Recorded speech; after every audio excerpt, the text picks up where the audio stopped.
მოგესალმებით. ვაგრძელებთ ჩვენ საუბრებს და მოგითხრობს ამბებს ჩვენი წიგნიდან. დღეს ჩვენ ვისაუბრებთ ჭეშმარიტი სარწმუნოების შესახებ. ჭეშმარიტი სარწმუნოება ეს არის ცოდნა ღმერთზე, მარადიულ სამყაროზე, სულის უკვდავებაზე. ეს ცოდნა ადამიანებს უფლისაგან მოგვეცა. ღმერთი შეუცნობელია, მიუწვდომელია, ამიტომ ადამიანის გონება უძლურია სულად შეიცნოს თავისი შემოქმედი და ამის გამო სწორედ უფლისაგან გვეძლევა ცოდნა აი ამ იდუმალ მარადიულ სამყაროზე.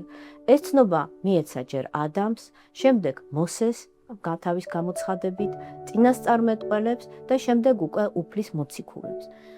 რწმენა, ღვთის რწმენა, ეს არ არის უბრალოდ დაჯერება, ეს არის ცოდნა, რომელიცაც სავსეა ადამიანი. ეს არ არის ცივი გონებით რაიმის დაჯერება, არამედ რწმენა ნიშნავს, როცა გული და გონება ერთად არის და სრულიად გამსჭვალულია ამ ცოდნით. რაც უფრო დიდი იყო ადამიანთა რწმენა, მით უფრო უახლოვდებოდნენ ისინი უფალს და მით უფრო ემსგავსებოდნენ ეს წმინდა ადამიანები უფალს. წმინდათა ცხოვრებაში არის არაერთი შემთხვევა აღწერილი, თუ რა საოცრებებს ახდენდნენ ეს წმინდა ადამიანები. მაგრამ მნიშვნელოვანია ის, რომ რაც უფრო წმინდანია ეს თითოეული ადამიანი, რომლის ამბებიც აღწერილია ჩვენს წიგნში, მით უფრო მეტად თავმდაბალია, მით უფრო არ ითხოვს ის ღვთისაგან აი სწორედ ამ საკვირველების და სასწაულმოქმედების ნიჭებს. არამედ მათი ერთადერთი სათხოვარი არის ის, რომ შეენდოთ პირადი ცოდვები და განიწმინდონ თავიანთი სული და სხეული და რაც შეიძლება მიეახლონ და მიუახლოვდნენ უფალს. და როდესაც ეს ადამიანები უკვე განიწმინდებიან და მიეახლებიან უფალს, ისინი უკვე ხდებიან იმ მადლის მატარებელი და იმ ძალის მატარებელი, რომლისაც არის თავად უფალი. უფალი არის სიტყვა და ადამიანის არის სიტყვერი არსება, ამით ემსგავსება ის თავის შემოქმედს. და ღვთის სიტყვა შექმნა მთელი სამყარო. ღვთის სიტყვა საოცარი ძალა აქვს და საინტერესოა, რომ ის ადამიანები, რომლებიც უფალს უახლოვდებიან, სწორედ აი ამ სიტყვის ძალის მადლითაც ბაძავენ თავიანთ შემოქმედს. აქ აღწერილია ერთი ამბავი მარკოს ათენელზე, რომელიც იყო საკვირველი მამა, რომელიც 100 წელზე მეტი ხანი ცოცხლობდა და დაყუდებული იყო მთელი ცხოვრება მაღალ კლდოვან ქიმზე და სიცოცხლის ბოლოს იხილა ის ერთ-ერთმა ბერმა, გამოცხადებით მოვიდა მასთან და შეიტყო მისი ღვაწლისა და ცხოვრების შესახებ. და აქ აღწერილია ერთი ესეთი შემთხვევა, როდესაც მარკოზი ეკითხება თავის სტუმარს, რომ აი ეხლა როგორი სარწმუნოებაა ერში, ისევ წარმართობაა? ის პასუხობს, რომ არა, ეხლა ყველა იმ ჭეშმარიტის ღვთის თაყვანისმცემლები არიან. მარკოს უხარია და ეუბნება და არის ისეთი დიდი რწმენა აი ამ ერში, რომ აი რო ვეტყვით ამ თას გადადექი, ის გადადგება. და ამ სიტყვებზე უცბად ის მთა, რომელიც იყო მათ წინ, დაიძრა და დაიწყო მოძრაობა ზღვისაკენ. ამან იმდენად შეაძრწუნა მარკოზის სტუმარი ბერი, რომ დაემხო მასთან მუხლებზე. ხოლო მარკოს გაუკვირდა და უთხრა, ნუ თუ შენ ეს პირველად ნახე. და ის პასუხობს, დიახ მამაო, მსგავსი რამ არ მინახავს. და მაშინ მარკოზი მოთქვამს და ღვთის წინაშე ამბობს, ვაი რომ ეს ადამიანები მხოლოდ სიტყვით ყოფილან ქრისტიანები, ხოლო საქმით შორს არიან სარწმუნოებისგან.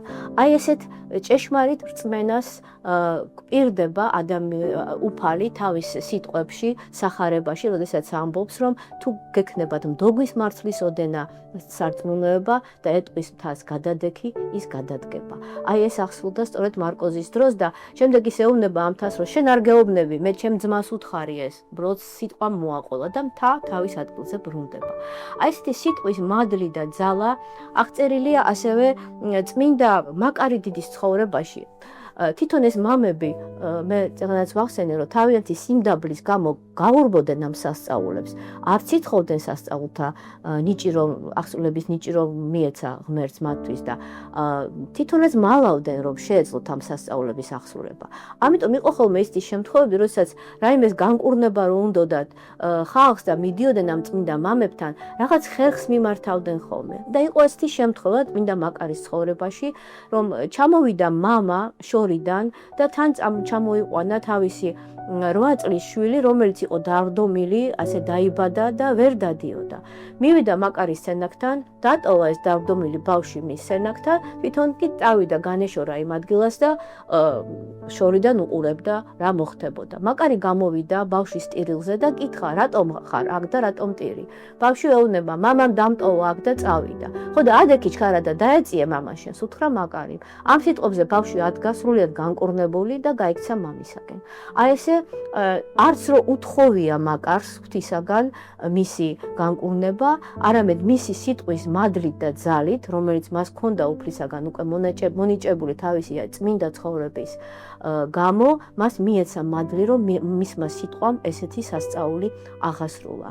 აქვე საინტერესოა გავიხსენოთ წმინდა სპირიდონ ტრიმიფუნტელი, რომელიც იყო მონაწილე პირველი მსოფლიო კრებისა ნიკეაში, რომელიც შედგა და ამ მსოფლიო კრების მოწვევა საჭირო გახდა სწორედ იმიტომ, რომ შეიქმნა ცრუ სწავლება, მწვალებლობა, რომელიც ქადაგებდა, რომ თითქოს ქრისტე არ იყო თანასწორი მამისა, არამედ იყო შექმნილი არსება, თუმცა უმაღლესი არსება, მაგრამ მაინც შექმნილი მამა ღმერთის მიერ. აი სწორედ ამ მწვალებლობის უარსაყოფად და ჭეშმარიტი სარწმუნოების დასადგენად შეიკრიბნენ ის წმინდა მამები ნიკეაში და მათ შორის იყო წმინდა სპირიდონი. სპირიდონი არ გამოირჩეოდა თავისი მჭერმეტყველობით, არ ჰქონდა ისეთი დიდი განათლება, რომ შეძლებოდა იქ დაპირისპირებოდა იმ ცნობილ ორატორებს, რომლებიც გამოდიოდნენ და თავის სიტყვას ამბობდნენ, მაგრამ როდესაც ძალიან გაცხადდა ეს პაექრობა და როდესაც ნახა სპირიდონმა, რომ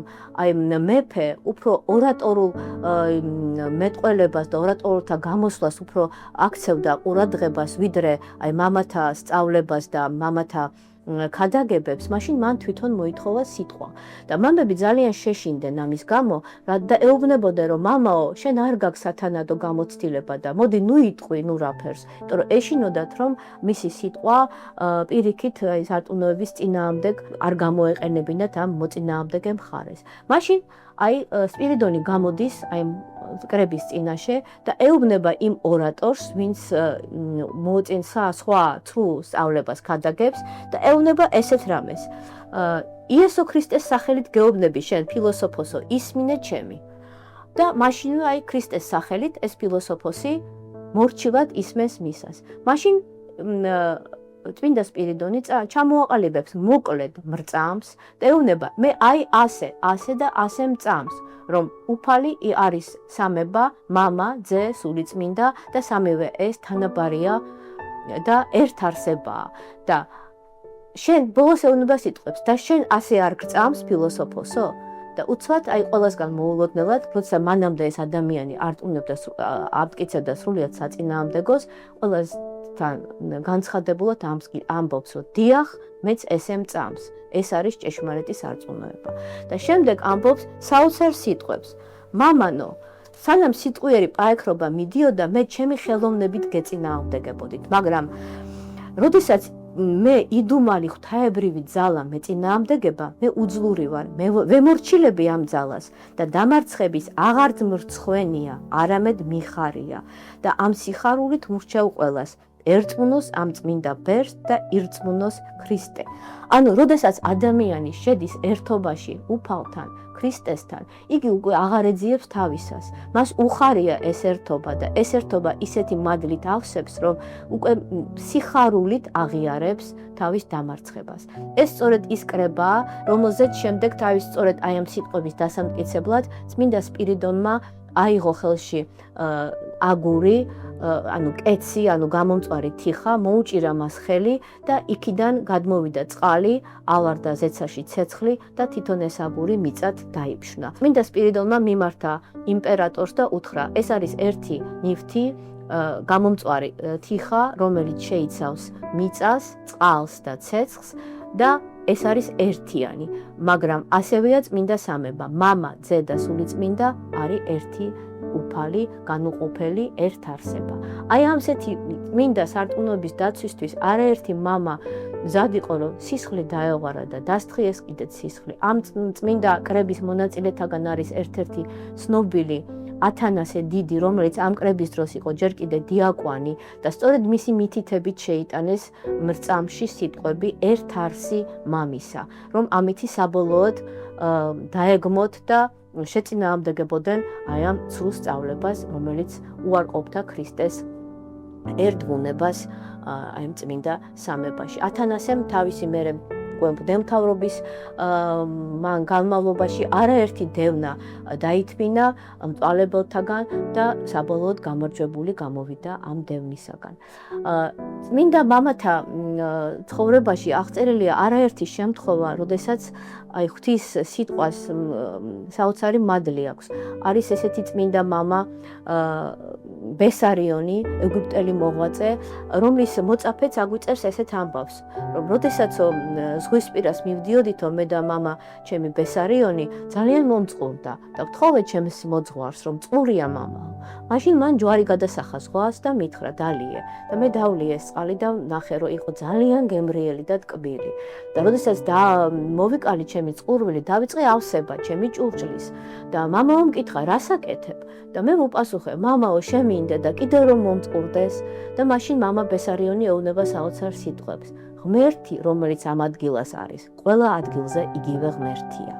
ანუ თუ გექნება ჭეშმარიტი რწმენა, უფლის შემწეობას არ დაკარგავ ნებისმიერ სიტუაციაში და ნებისმიერ ადგილში.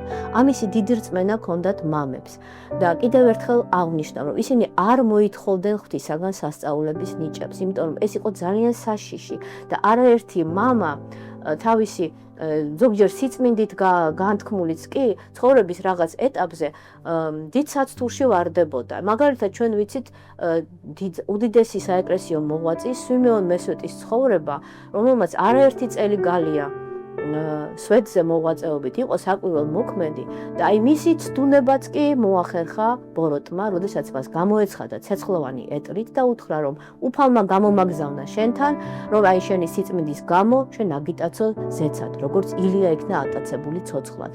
და დაიჯერა სვიმეონმა ეშმაკის სიტყვები და გადადგა ნაბიჯი, რომ ასულიყო ამ ეტლზე. მაგრამ სანამ ეტლზე ავიდოდა, ამ ნაბიჯის გადადგმასთან ერთად გადაისახა პირჯვარი. და აი წმინდა მამის მიერ პირჯვრის გადასახვამ განაქარვა ეშმაკის ესეთი საცდურები და გაქრა ეს ეტლი. ამის შემდეგ სვიმეონის ცხოვრებაში წერია, რომ დასაჯა მან თავისი თავი და მთელი წლის განმავლობაში მარტო იმ ფეხზე იდგა, რომლითაც გადადგა ფეხი ეშმაკისაგან. და ეშმაკი იმდენად დაუძლურდა მისი აი ესეთი ღვაწლით, რომ სრულიად განეშორა და განთავისუფლდა უკვე მომავალი საცდურებისაგან და გამოცდისაგან. იყო არაერთი შემთხვევა საეკლესიო ისტორიაში, როდესაც ესეთი საცდურები ტრაგიკულად დამთავრებულა. აღწერილია მამების ისტორია, რომელსაც დაუჯერეს ეშმაკს და გადაიჩეხენ უფსკულში, ან რაღაცა ეშმაკეულები გახდნენ და გონება დაკარგეს. ამიტომ მამები ყოველთვის აფრთხილებენ ხოლმე თავიანთ სამცხოს, რომ არ დაუჯერონ ხილვას. იყო ხოლმე ესეთი შემთხვევები, როდესაც ეცხადებოდათ ეშმაკი წმინდანებს ქრისტეს სახით და ერთი ბერს ესე გამოეცხადა და ეუბნება, რომ აი მე ვარ ქრისტე და მოვედი შენთან, შენი სიწმინდის გამო და ბერმა თვალები დახუჭა და ეშმაკი ეუბნება, რომ არ გსურს ქრისტეს ხილვა და ის პასუხობს, არა, არ მსურს. მე მსურს მხოლოდ ჩემი ცოდვებისთვის. ცოდვები მომიტევოს უფალმა და ამ ცხოვრებაში არ მსურს მისი ხილვა. მე მინდა რომ ის იმ ცხოვრებაში, საუკუნო ცხოვრებაში ვიხილო და ვიყო მასთან ერთად. და აი ესეთი სიმდაბლის და ესეთი სწორი დამოკიდებულების გამო ეს მამები ახერხებდნენ ხოლმე და იგერიებდნენ ეშმაკებს. ამისი არაერთი მაგალითი არის ამ წიგნში მოთხრობილი საოცარი სულიერი ბრძოლები, რომელიც გადახდა წმინდანებს, ამ მხრივ განსაკუთრებით გამორჩეულია მაკარი დიდის ცხოვრება, რომელიც აი პირდაპირ ხილულ ბრძოლებში მონაწილეობდა და ხილულად იღებდა აი ბოროტ სულთაგან წყლულებს და შემოტერებს და საბოლოოდ გამარჯვებული გამოვიდა აქედან და თვითონ გახდა მოძღვარი, როგორც სხვა წმინდა მამები თვითონ ხდებოდნენ მოძღვართ-მოძღვრები და ასწავლიდნენ და ჩვენ დაგვიტოვეს მემკვიდრეობა, რომლის საშუალებითაც გვეძლევა ცოდნა აი მარადიულ ცხოვრებაზე და ბრძოლაზე ქრისტეს წინაშე.